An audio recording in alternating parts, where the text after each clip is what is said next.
សួស្តីស្វាគមន៍មកកាន់ Channel Mankind Mind យើងបានមកជួបគ្នាសាជាថ្មីម្ដងទៀតហើយនៅក្នុងថ្ងៃនេះដោយលើកយកនៅប្រធានបទទាក់ទងនឹងការអត់ធ្មត់1នាទីអាចសង្គ្រោះអ្នកពីការសោកស្ដាយពេញមួយជីវិតតើយើងធ្លាប់និយាយអ្វីមួយចេញពីមាត់ហើយភ្លាមនោះយើងចង់ទាញពាក្យនោះត្រឡប់មកវិញឬទេ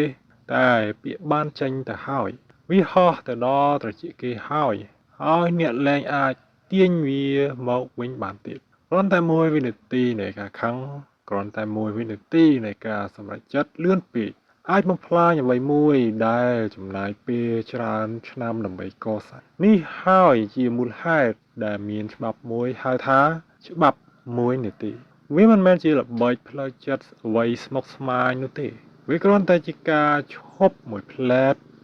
មុននឹងអ្នកនិយាយមុននឹងអ្នកសម្រេចចិត្តមុននឹងអ្នកធ្វើអ្វីមួយដែលអ្នកលែងអាចដកមកវិញបានការឈប់នេះខ្លីណាស់តែវាអាចផ្លាស់ប្ដូរទិសដៅជីវិតទាំងមូលរបស់អ្នកបានសួស្តីស្វាគមន៍មកកាន់ Channel Mankind Mind យើងមកជួបគ្នាសាជាថ្មីជាមួយនឹងប្រធានបទការអត់ធ្មត់1នាទីអាចសង្គ្រោះអ្នកពីការសោកស្ដាយពេញមួយជីវិតតើយើងធ្លាប់និយាយអ្វីមួយចេញពីមាត់ហើយភ្លាមនោះយើងចង់ទាញពាក្យនោះត្រឡប់មកវិញឬទេតែពាក្យនោះបានចេញទៅបាត់ហើយវាហោះទៅដល់ត្រចៀកគេទៅហើយអ្នកលែងអាចទាញវាមកវិញបានទៀតគ្រាន់តែ1វិនាទីនៃការខឹងគ្រាន់តែ1វិនាទីនៃការសម្រេចចិត្តលឿនពេកអាចបំផ្លាញអ្វីមួយដែលចំណាយពេលច្រើនឆ្នាំដើម្បីកសាងនេះហើយជាមូលហេតុដែលមានច្បាប់មួយហៅថាច្បាប់1នាទីវាមិនមែនជាល្បិចនៃផ្លូវចិត្តអ្វីស្មុគស្មាញទេវាគ្រាន់តែជាការឈប់មួយផ្លែតមុននឹងអ្នកនិយាយមុននឹងអ្នកសម្រេចចិត្តមុននឹងអ្នកធ្វើអ្វីមួយដែលអ្នកលែងអាចដកមកវិញបានការឈប់នេះខ្លីណាស់តែវាអាចផ្លាស់ប្ដូរទិសដៅជីវិតទាំងមូលរបស់អ្នក1ពេលអារម្មណ៍ឡើងខ្ពស់ចេតនាដែលពិតរបស់អ្នកតែងតែធ្លាក់ចុះទៀតនេះជាធម្មជាតិសាមញ្ញនៃខួរក្បាលមនុស្សយើងដោយទឹកទន្លេដែលហូរធម្មតាវាថ្លាអ្នកឃើញបាតច្បាស់តែពេលភ្លៀងធ្លាក់ខ្លាំងទឹកក៏ខ្វក់ឡើងភ្លាមអ្នកលែងឃើញអ្វីទាំងអស់ក្នុងទឹកនោះទៀតហើយអារម្មណ៍របស់អ្នកក៏ដូចនេះដែរពេលវាក៏ខ្វក់អ្នកលែងអាចមើលឃើញយ៉ាងច្បាស់នៅអ្វីដែលអ្នកពិតជាចង់បានអ្នកគ្រាន់តែមើលឃើញអ្វីដែលអ្នកចង់ធ្វើឥឡូវនេះប៉ុណ្ណោះហើយពីយ៉ាងនេះមិនតែងតែដូចគ្នាទេលុះត្រាតែអ្នកទុកពេលឲ្យទឹកនោះថ្លាឡើងវិញ2រាល់ការសម្រេចចិត្តដែលអ្នកធ្វើឡើងក្នុងកម្ដៅនៃអារម្មណ៍ត្រូវការត្រួតពិនិត្យឡើងវិញនៅពេលចិត្តត្រជាក់សូម្បីតែដែកក៏ដូច្នោះដែរពេលវាក្តៅអ្នកអាចកែរៀងរើវាបានតាមចិត្តតែពេលវាត្រជាក់រៀងនោះឡើងរឹងវាជាអចិន្ត្រៃយ៍ការសម្រេចចិត្តរបស់អ្នកក៏ដូចគ្នាកំពុងកម្ដៅវាទន់ងាយប្រែប្រួលតែពេលអ្នកនិយាយចេញឬធ្វើចេញទៅវារឹងហើយអ្នកលែងអាចកែបានទៀតហើយដូច្នេះកុំសម្រេចអ្វីធំពេលកំពុងក្តៅរងចាំវាត្រជាក់សិនទោះបីអ្នកមានអារម្មណ៍ថាអ្នកត្រូវសម្រេចឥឡូវនេះឲ្យហើយក៏ដោយទី3ការស្ងាត់មួយផ្លែតមុននឹងឆ្លើយតបមិនមែនជាសញ្ញានៃភាពទន់ខ្សោយឡើយវាជាសញ្ញានៃការគ្រប់គ្រងដោយដើមឈើដែលឈរស្ងៀមនៅក្នុងខ្យល់ព្យុះដើមឈើដែលងាកទៅតាមខ្យល់រហ័សបំផុតតែងតែជាដើមឈើដែលបាក់មុនគេចំណែកដើមឈើដែលឫសជ្រៅវាអាចរងចាំវាអាចមិនប្រកែកភ្លាមហើយវាបានឈរនៅរដែលពេលព្យុះកន្លងផុតទៅអ្នកមិនចាំបាច់ឆ្លើយតបលឿនដើម្បីបង្ហាញថាអ្នកខ្លាំងទេការស្ងាត់មួយផ្លែតវិញទេដែលបង្ហាញថាអ្នកខ្លាំងជាងទី4គ្រប់ការសម្រេចចិត្តធំសមនឹងទទួលបានយ៉ាងតិច1នាទីនៃការគិតមុននឹងអ្នកប្រកាសវាចេញដូចជាដុំពេជ្រដែលត្រូវការពេលច្រើនម៉ោងដើម្បីកាត់ឲ្យបានត្រឹមត្រូវព្រោះកាត់ខុសមួយដងគឺដុំពេជ្រនោះខូចជារៀងរហូតការសម្រេចចិត្តរបស់អ្នកក៏ដូចគ្នា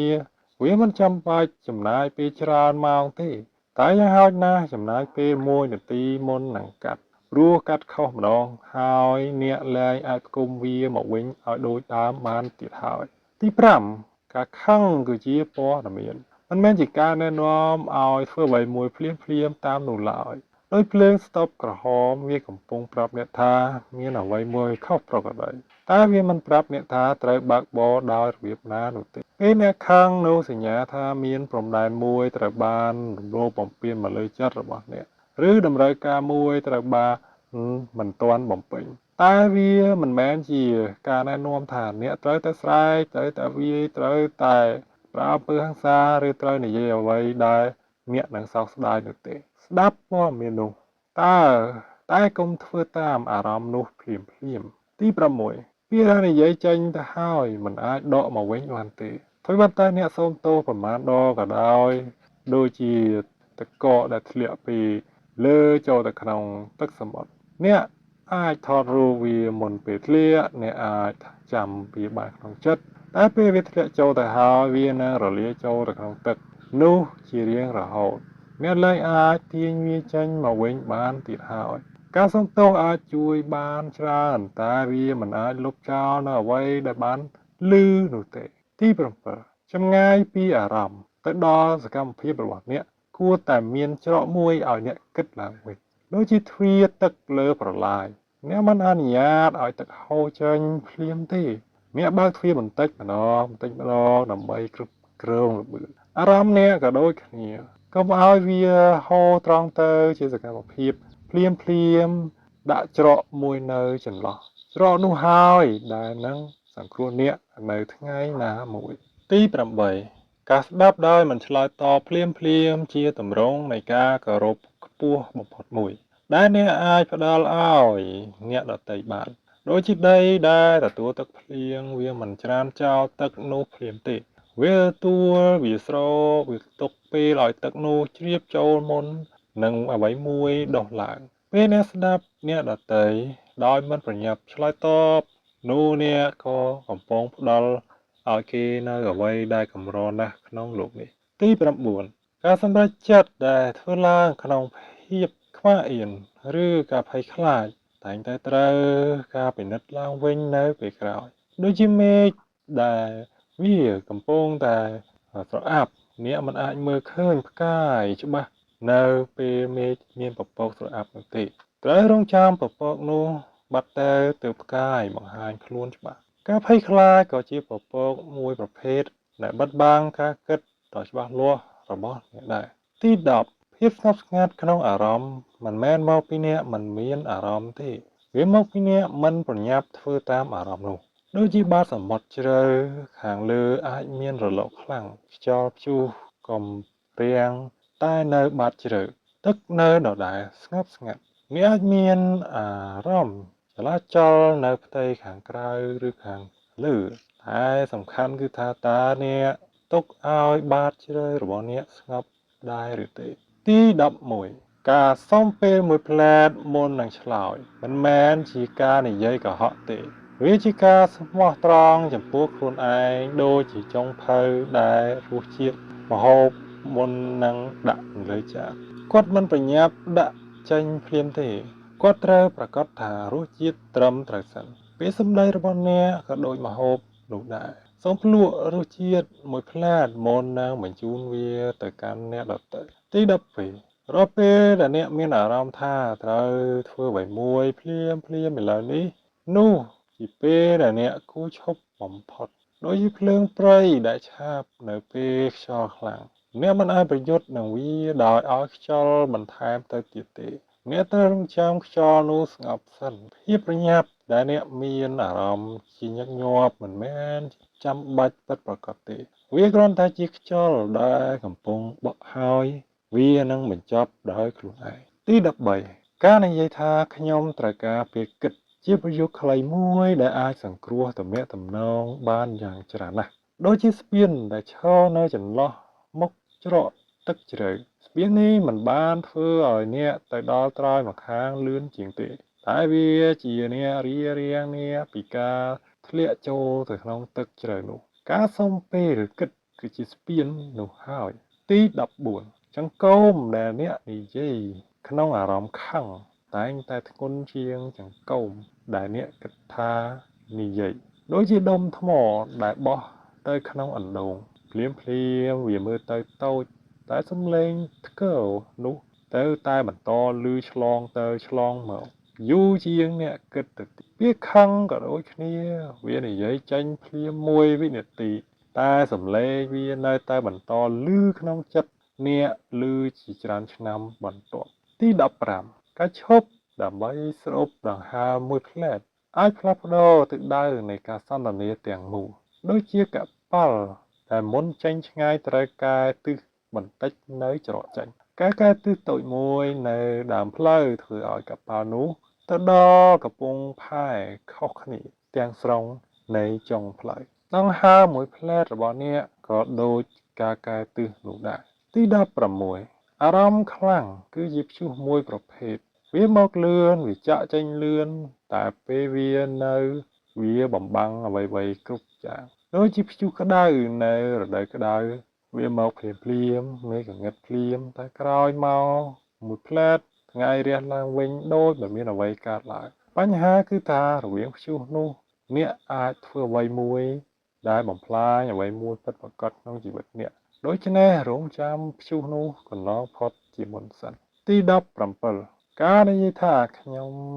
យល់ថាអ្នកកំពុងខឹងជាការឆ្លើយតបដែលធូរស្រាលជាងច្រើនធៀបទៅនឹងការឆ្លើយតបនឹងកំហឹងតាមកំហឹងដោយទឹកត្រជាក់ដែលចាក់លើដុំដែកក្តៅវាមិនអាចឲ្យដុំដែកនោះកខ្វក់ជាងការពីមុនទេវាធ្វើឲ្យវាត្រជាក់ចុះការទទួលស្គាល់អារម្មណ៍អ្នកដទៃដោយស្ងប់ក៏ដូចទឹកត្រជាក់នោះដែរ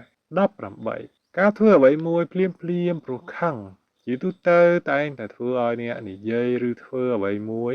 ដែលមិនតំណាងឲ្យខ្លួនអ្នកពិតនោះទេដូចជាកញ្ចក់ដែលមានភាពស្នាមស្នូកឆ្កូតពេលអ្នកមើលកញ្ចក់នោះរូបភាពដែលមានបានចេញមកមិនមែនជាអ្នកពិតវាជារូបភាពដែលមានស្នាមឆ្កូតនោះកាត់ចេញការសម្រេចចិត្តក្នុងកំហឹងក៏ដូចគ្នាវាមិនតំណាងឲ្យអ្នកពិតទេវាតំណាងឲ្យស្នាមឆ្កូតដែលវាកាត់រូបអ្នកចេញនោះទី19ការឈប់មិនមែនមានន័យថាអ្នកខ្សោយទេឬលែងចង់តវ៉ាទេវាមានន័យថាអ្នកចង់តវ៉ាដោយឲ្យមានប្រសិទ្ធភាពមិនតាមកំហឹងដូចជាព្រួញដែលអ្នកបាញ់ត្រូវទាញខ្សែធ្នូថយក្រោយសិនខ្សែធ្នូនោះមិនត្រូវបានទាញថយក្រោយព្រោះខ្សោយទេវាទាញថយក្រោយដើម្បីឲ្យព្រួយនោះហោះទៅបានមុខបានឆ្ងាយជាងមុនទី20ភាពស្ងាត់មិនមែនតែងតែជាការចោះចាញ់ទេជាញឹកញាប់វាជាការគ្រប់គ្រងខ្ពស់បំផុតដូចជាបាតទឹកបឹងដែលមិនប្រកែកនឹងខ្យល់ខាងលើទេខ្យល់នៅថ្កល់ទៅលើផ្ទៃទឹកតែបាតបឹងនៅតែស្ងប់ការមិនប្រកែកភ្លាមមិនមែនមកពីអ្នកគ្មានចម្លើយទេវាមកពីអ្នកជ្រើសរើសមិនចង់បណ្ដេញធនធានទៅលើអ្វីមួយដែលមិនសំខាន់ទី21ការនិយាយអ្វីមួយពេលកំពុងខឹងពាក្យច្រើនហួសពីអ្វីដែលអ្នកពិតជាមានចេតនានិយាយដូចជាបំពង់ទឹកដែលមានសម្ពាធខ្ពស់ពេលមានស្នាមប្រេះតូចមួយទឹកមិនចេញធម្មតាទេវាចេញយ៉ាងខ្លាំងយ៉ាងខុសសមាមាត្រនឹងស្នាមប្រេះនោះពាក្យក្នុងកំហឹងក៏ដូចគ្នាវាចេញលើសពីអ្វីដែលអ្នកគិតថានឹងនិយាយទី22គ្រប់ទំនាក់ទំនងសំខាន់សមនឹងទទួលបានពេលមួយផ្លែតមុននឹងអ្នកឆ្លើយតបក្នុងស្ថានភាពតានតឹងដូចជាឫស្សីដើមឈើដ៏ចាស់ដែលត្រូវការទឹកបន្តិចម្ដងមិនមែនទឹកភ្លាមក្នុងតែពេលម្ដងនោះទេទំនាក់ទំនងក៏ត្រូវការចិញ្ចឹមបន្តិចម្ដងដែរមិនមែនចង់បានលទ្ធផលភ្លាមក្នុងស្ថានភាពតានតឹងនោះទេទី23ការគិតមុននិយាយមិនមែនកម្រិតលើសេរីភាពក្នុងការនិយាយរបស់អ្នកទេវាបំពេញបន្ថែមតម្លៃឲ្យអ្វីដែលអ្នកនិយាយដូចជាមាសដែលត្រូវការភ្លើងក្តៅដើម្បីដុតឲ្យវាមានតែជារាងស្អាតឡើងភ្លើងនោះមិនមែនបំផ្លាញមាសទេវាដុតចេញអ្វីដែលមិនស្អាតការគិតជាមុនក៏ដូចជាភ្លើងនោះដែរវាដុតចេញនៅពាក្យសម្ដីដែលមិនត្រូវការទុកតែពាក្យសំខាន់ទី24ការសម្រេចចិត្តលឿនតែងតែមានតម្លៃថ្លៃជាងការសម្រេចចិត្តយឺតអ្វីក៏តែវាមើលទៅដូចជាមានប្រសិទ្ធភាពជាងក៏ដោយ ដូចជាការទិញអ្វីមួយថោកតែគុណភាពមិនល្អអ្នកសន្សំលុយភ្លាមៗតែពេលក្រោយវាបែកបាក់អ្នកត្រូវចំណាយបន្ថែមទៀតដើម្បីជួសជុលការសម្រេចចិត្តលឿនក៏ដូចគ្នាវាសន្សំពេលវេលាភ្លាមៗឆាប់បានប្រាតែពេលដែលក្រោយមកវានឹងបង្កបញ្ហាបន្ថែមឥតឈប់ឈរដូចគ្នាទី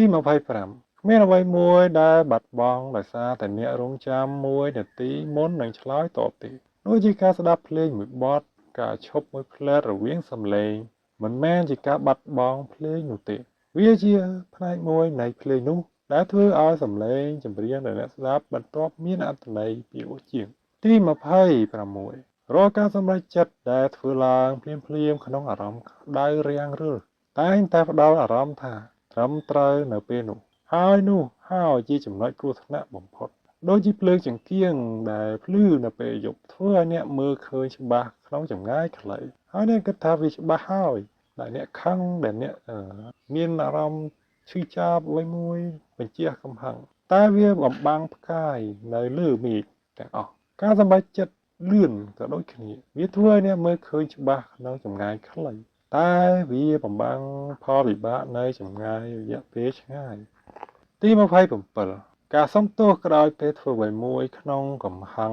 มันអាចជំនួសអ្វីដែលมันបានធ្វើនោះទេដូចជាចានដែលបែកបាក់ទោះបីអ្នកបិទភ្ជាប់វាមកវិញយ៉ាងណាក៏ដោយស្នាមប្រេះនោះនៅតែមើលឃើញចាននោះនៅតែមិនរួចតាមទៀតការសុំទោសអាចជួយបានបិទភ្ជាប់បានតែស្នាមប្រេះនៅតែនៅប្រេះដដែលទី28ការឈប់មិនមែនត្រឹមត្រូវការសមត្ថភាពពិសេសអ្វីទេវាត្រូវការតែការចងចាំថាមានវាតែប៉ុណ្ណោះដូចជាការដកដង្ហើមវាមិនត្រូវការជំនាញអ្វីទេដើម្បីដកគ្រប់គ្នាធ្វើវាបានតាំងតែពីកំណើតតែពេលមានភាពតានតឹងយើងភ្លេចថាយើងអាចដកដង្ហើមយឺតការឈប់ក៏ដូចគ្នាវាមិនពិបាកទេគ្រាន់តែងាយភ្លេចនៅពេលអារម្មណ៍យើងឡើងខ្លាំងម្ដងទី29ការមានអារម្មណ៍ថាអ្នកត្រូវឆ្លើយភ្លាមភាគច្រើនជាការភ័យខ្លាចថាมันបានឆ្លើយភ្លាមនឹងបាត់បង់អ្វីមួយប៉ុន្តែការពិតច្រើនតែផ្ទុយពីនេះវិញទេប្រៀបដូចជាការនេសាទត្រីអ្នកនេសាទដែលទាញសន្ទូចភ្លាមពេលឃើញត្រីខាំជាញឹកញាប់បាត់បង់ត្រីនោះទៅវិញអ្នកនេសាទដែលចេះរង់ចាំចេះអានពេលវេលាទើបនេសាទត្រីធំបានទី30គ្រប់ការសន្ទនាដែលមានតែងតែឡើងកម្ដៅតម្រូវឲ្យមានចំណុចមួយសម្រាប់ចាកចេញដើម្បីត្រឡប់មកវិញនៅពេលក្រោយដូចជាកន្លែងស្នាក់នៅរបស់មនុស្សមួយចំនួននៅពេលដែលយើងឡើងភ្នំនៅចន្លោះនៃការឡើងភ្នំជាដំណាក់ចំណុចនោះមិនមែនជាទីបញ្ចប់នៃដំណើរឡើងភ្នំនោះទេវាជាកន្លែងសម្រាកមួយដើម្បីអាចបន្តដំណើរនៅពេលដែលមានកម្លាំងឡើងវិញការសន្ទនាជជែកគ្នាក៏ត្រូវការចំណុចនោះដែរទី31អារម្មណ៍ដែលអ្នកមាននៅឡើយនេះមិនតែងតែជាអារម្មណ៍ដែលអ្នកនឹងមាននៅជាមួយនៅពេល1ម៉ោងក្រោយទេដូចជាមេឃដែលផ្លាស់ប្ដូររាល់ម៉ោងព្រឹកម៉ោងនេះមេឃស្រឡះថ្ងៃត្រង់មេឃអាចមានពពកល្ងាចមេឃក៏អាចនឹងមានភ្លៀងអារម្មណ៍អ្នកក៏ផ្លាស់ប្ដូរដូចមេឃដែរកុំយកអារម្មណ៍មួយផ្លែតមកកំណត់ការសម្រេចចិត្តជាអចិន្ត្រៃយ៍ក្នុងពេលពេញមួយថ្ងៃទី32ការសម្រេចចិត្តលឿនតែងតែផ្ដល់អារម្មណ៍ថាមានអំណាចប៉ុន្តែការសម្រេចចិត្តត្រឹមត្រូវទើបជាអំណាចពិតប្រាកដដូចជាព្រះអាទិត្យដែលមិនប្រញាប់រះឡើងលឿនជាធម្មតាទេវារះក្នុងល្បឿនរបស់វាហើយវានៅតែជាប្រភពថាមពលធំបំផុតនៅលើផែនដីនេះល្បឿននិងអំណាចមិនតែងតែជាអ្វីតែមួយជាមួយគ្នានោះទេទី33ការស្ដាប់ដោយមិនរៀបចំចម្លើយក្នុងចិត្តជាមុនជាទម្រង់ស្ដាប់ដ៏កម្រនិងមានតម្លៃបំផុតដូចជាកញ្ចក់ស្អាតដែលឆ្លុះបញ្ចាំងអ្វីត្រង់តាមការពិតវាមិនបន្ថែមមិនកាត់បន្ថយអ្វីទេការស្ដាប់ដោយចិត្តទទេក៏ដូចគ្នាវាឆ្លុះបញ្ចាំងអ្វីដែលអ្នកនិយាយពិតប្រាកដមិនមែនអ្វីដែលអ្នកស្ដាប់ចង់ស្ដាប់នោះទេទី34ការនិយាយថាខ្ញុំត្រូវការគិតបន្តិចគឺជាការទទួលខុសត្រូវខ្ពស់ជាងការនិយាយអ្វីមួយភ្លាមហើយសោកស្ដាយក្រោយនៅពេលនោះមក Đôi chỉ spin chả đã miên sảnh nhà bên chợ tầm ngôn thả spin ô mình sao thế việc loan tại smart strong chỉ buôn nè đã miên đàn cầm nọtในtầm ngôn rồi bỏ vì đã bao cho lòng cắt cáในdây tha tra cá kịch cứ chia cá smart strong chỉ buôn đàn cầm nọt rồi bỏ nè 30 ការសម្រេចចិត្តជាមួយអារម្មណ៍ស្ងប់អាចខុសបានដូចគ្នាដែរតែវាតែងតែខុសតិចជាងការសម្រេចចិត្តជាមួយនឹងអារម្មណ៍ដែលខ្លាំងដូចជាអ្នកបើកបរយន្តនៅលើផ្លូវល្បឿនយឺតទោះបីអ្នកបើកខុសទិសក៏ដោយ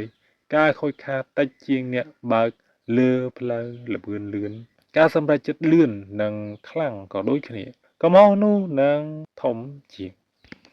36 ការសង្កេតឃើញអារម្មណ៍ខ្លួនឯងកំពុងឡើងខ្ពស់ខ្លាំងដោយមិនធ្វើតាមអារម្មណ៍នោះភ្លាមៗជាជំនាញមួយដែលមិនមែនគ្រប់គ្នាមាននោះទេដូចជាអ្នកនេសាទដែលមើលឃើញផ្គររន្ទះនៅឯចម្ងាយហើយសម្រេចចិត្តត្រឡប់ចូលច្រាំងវិញមុននឹងភ្លៀងធ្លាក់អ្នកនេសាទដែលមិនចេះសង្កេតនៅតែបន្តនេសាទរហូតដល់ព្យុះបោកបក់មកដល់ខ្លួន 37 ចម្លើយដែលអ្នកគិតច្រើនម្ដងទៀតជាធម្មតាល្អជាងចម្លើយដំបូងដែលចេញពីមាត់អ្នកភ្លាមដូចជាគូរូបគំនូរគំនូរដំបូងតែជាគំនូរព្រាងមួយប៉ុណ្ណោះជាចម្ងាយពីស្នាដៃចុងក្រោយច្រើនសិល្បៈល្អតែងតែគូច្រើនដងទើបចេញជាស្នាដៃពិតចម្លើយនេះក៏ត្រូវការគូច្រើនដងដូចគ្នាដែរ ទី 38 ការសោកស្ដាយភាគច្រើននៅក្នុងជីវិតមិនមែនកើតចេញពីអ្វីដែលអ្នកមិនបានធ្វើទេវាកើតចេញពីអ្វីដែលអ្នកបានធ្វើលឿនពេកដូចជាការសាបព្រោះកូនចេកមុនរដូវមកដល់ដីនៅតែត្រជាក់ចេកនោះមិនអាចលូតលាស់បានទេការសាបព្រោះលឿនពេកខូចដល់ដំណាំក៏ធ្វើសកម្មភាពលឿនពេកក៏ខូចដល់ជីវិតដូចគ្នាទី 39 ព្រំដែនដ៏សំខាន់បំផុតដែលអ្នកអាចកសាងបានគឺព្រំដែនរវាងអារម្មណ៍និងសកម្មភាពដូចជាទំនប់ដែលកសាងឡើងដើម្បីគ្រប់គ្រងទឹកទន្លេទំនប់នោះមិនបញ្ឈប់ទឹកទេវាគ្រប់គ្រងល្បឿននិងទិសដៅរបស់ទឹកនោះព្រំដែននេះក៏ដូចគ្នាវាមិនបញ្ឈប់អារម្មណ៍អ្នកទេវាគ្រប់គ្រងផលវិបាកនៃអារម្មណ៍នោះទី 40 រាល់ពេលដែលអ្នកមានអារម្មណ៍ថាត្រូវឈ្នះនៅក្នុងជម្លោះមួយភ្លាមសូមចាំថាការឈ្នះក្នុងវិនាទីនោះអាចជាការចាញ់ក្នុងទំនាក់ទំនងរយៈពេលវែងដូចជាល្បែងដែលមួយភាគីឈ្នះម្ដងហើយម្ដងទៀតចុងក្រោយភាគីម្ខាងទៀតលែងចង់លេងជាមួយអ្នកទៀតជម្លោះក៏ដូចគ្នាការឈ្នះគ្រប់ពេលមិនតែងតែជាការឈ្នះនោះទេទី 41 ការសម្រេចចិត្តមួយនាទីតម្រូវឲ្យអ្នកសួរខ្លួនឯងសំណួរមួយសាមញ្ញតើនេះជាចម្លើយពិតឬគ្រាន់តែជាកំហឹងដូចជារបៀបនៃការធ្វើនំដែលចេះលាយម្សៅបញ្ចូលគ្នាដែលម្សៅទាំងអស់នោះយកមកដោយមិនត្រូវការឧបករណ៍អ្វីស្មុគស្មាញនោះទេវាគ្រាន់តែការសង្កេតហើយពឹងទៅលើជំនាញហើយការញែកចម្លើយពិតនិងកំហឹងក៏ដូចគ្នាដែរត្រូវការឲ្យអ្នកសង្កេតដោយស្ងប់ស្ងាត់និងអភិវឌ្ឍវាទៅជាជំនាញទី 42 ការទុកអារម្មណ៍ខ្លះមិនបញ្ចេញភ្លាមមិនមែនមានន័យថាអ្នកនិយាយកុហកខ្លួនឯងទេវាមានន័យថាអ្នកកំពុងជ្រើសរើសពេលវេលានិងវិធីនិយាយឲ្យត្រូវដូចជាការចម្អិនស៊ុបល្អតម្រូវឲ្យស្ងោរយឺតមិនមែនស្ងោរខ្លាំងភ្លាមទេការនិយាយអារម្មណ៍ចេញមកក៏ត្រូវការស្ងោរយឺតនោះដែរដើម្បីឲ្យរសជាតិចេញមកបានត្រឹមត្រូវទី 43 ការមានចិត្តអត់ធ្មត់មួយនាទីមិនមែនជាការបដិសេធអារម្មណ៍ខ្លួនឯងទេវាជាការគោរពអារម្មណ៍នោះឲ្យបានត្រឹមត្រូវដូចជាការទុកម្សៅចាប់ឲ្យឡើងជាមុននឹងដុតនំការទុកនោះមិនមែនជាការមិនចង់បាននំទេវាជាការគោរពដំណើរការនៃការធ្វើនំអារម្មណ៍អ្នកក៏ត្រូវការគោរពដំណើរការនោះដែរទី 44 ការឈប់ដើម្បីគិតជាការវិនិយោគមួយដែលមិនចំណាយអ្វីច្រើនទេតែផលចំណេញវិញវាបានមករយៈពេលវែងណាស់ ដូចជាការដាំឈើមួយដើមវាចំណាយពេលបន្តិចដើម្បីជីករណ្ដៅដាំគ្រាប់ស្រោចទឹកតែផលរបស់វានឹងបន្តបានជាច្រើនឆ្នាំបន្ទាប់មកការឈប់1នាទីមុននឹងឆ្លើយតបក៏ដូចគ្នាដែរទី45ការសម្រេចចិត្តលឿនតែងតែជាការសម្រេចចិត្តរបស់ភាគខ្លះនៃខ្លួនអ្នកមិនមែនខ្លួនអ្នកទាំងមូលនោះទេដូចជាកញ្ចក់ដែលបែកបាក់ជាបំណែកតូចៗរូបភាពដែលឆ្លុះនៅក្នុងបំណែកនីមួយៗគ្រាន់តែជាចំណែកតូចមួយនៃរូបភាពពិតតែប៉ុណ្ណោះការសម្រេចចិត្តលឿនក៏ដូចគ្នាវាមកពីចំណែកតូចមួយនៃខ្លួនអ្នកមិនមែនផ្នែកទាំងមូលរបស់អ្នកទេទី46ការចេះឈប់មិនមែនធ្វើឲ្យអ្នកខ្សោយថាមពលនោះទេវាធ្វើឲ្យអ្នកមានថាមពលកាន់តែច្រើនសម្រាប់ការសម្រេចចិត្តសំខាន់ដូចជាថ្មទូរស័ព្ទដែលត្រូវការសាកថ្មពេលមួយផ្លែតការសាកនោះមិនធ្វើឲ្យទូរស័ព្ទខ្សោយថាមពលទេវាធ្វើឲ្យមានថាមពលគ្រប់គ្រាន់សម្រាប់ការប្រើប្រាស់ពេលក្រោយការឈប់មួយផ្លែតក៏ដូចទី47ការសម្រេចចិត្តដែលមានតម្លៃថេររយៈពេលវែងស្ទើរតែមិនដែលកើតឡើងចេញពីការប្រញាប់ទេដូចជាការសរសេរសម្បត្តិមួយច្បាប់សំខាន់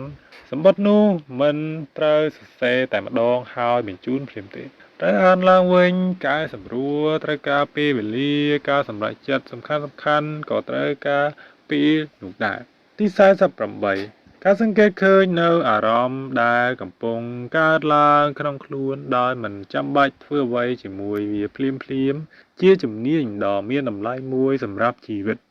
ដូចជាមើលពពកហោះកាត់មេឃអ្នកមិនចាំបាច់ទាញពពកនោះមកជិតខ្លួនឬច្រានវាចេញទេអ្នកគ្រាន់តែមើលវាហោះកាត់ទៅអារម្មណ៍ក៏ដូចពពកនោះដែរវានឹងកាត់ទៅដោយខ្លួនឯងទី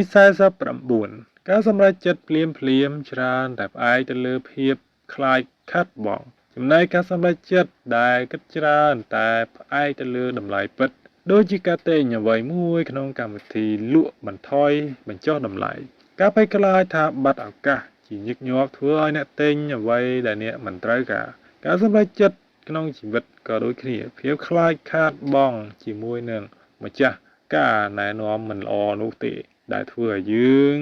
សម្រេចចិត្តទៅខាតបង់ទី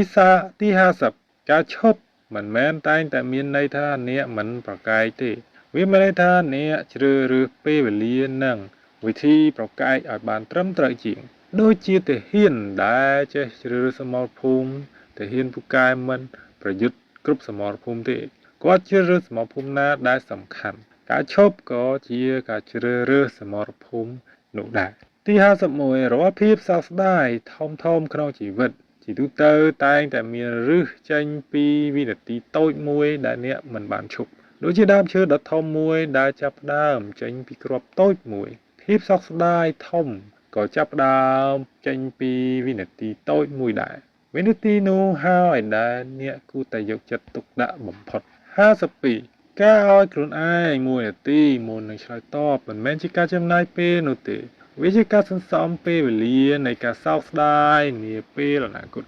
ដូចជាការត្រួតពិនិត្យរថយន្តមុននឹងធ្វើដំណើរទៅឆ្ងាយការត្រួតពិនិត្យនោះចំណាយពេលបន្តិចតែវារារាំងបញ្ហាធំនៅចន្លោះផ្លូវការឈប់1នាទីក៏ដូចគ្នាដែរទី53អ្នកមិនអាចគ្រប់គ្រងអារម្មណ៍ដែលកើតឡើងក្នុងខ្លួនអ្នកបានទេ